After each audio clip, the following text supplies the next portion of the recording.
একটা নন মুসলিম কমিউনিস্ট কান্ট্রিতে রমজান মাসে ইফতারের আয়োজন ঠিক কীরকম হতে পারে, চলেন আপনাদেরকে দেখাই।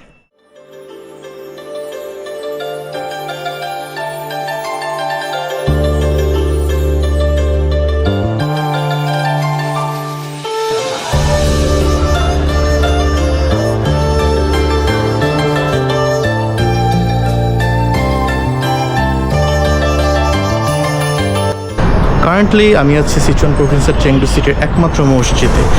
রাইট নাও এটা চেংদু সিটির একমাত্র মসজিদ, বাট আজ থেকে প্রায় 15-20 কি 25 বছর আগে মোস্ট প্রবাবলি 3টা মসজিদ ছিল এখানে। আর পুরো চেংদু সিটির সব মুসলমানরা এখানে গ্যাদার হয় সব নামাজ বা স্পেশাল অকেশনগুলোতে, আর স্পেশালি রমজান মাসে ইফতার এবং সেহরির টাইমটাতে।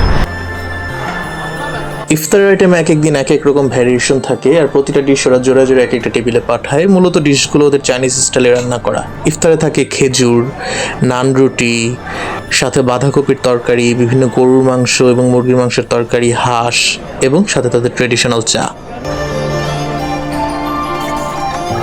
বাংলাদেশে যেমন আজানের সাথে সাথে ইফতার শুরু হয়, এখানে কালচারটা একটু ব্যতিক্রম। এখানে ইফতারের দোয়া মোনাজাতের মাধ্যমে রোজা ভাঙা হয়।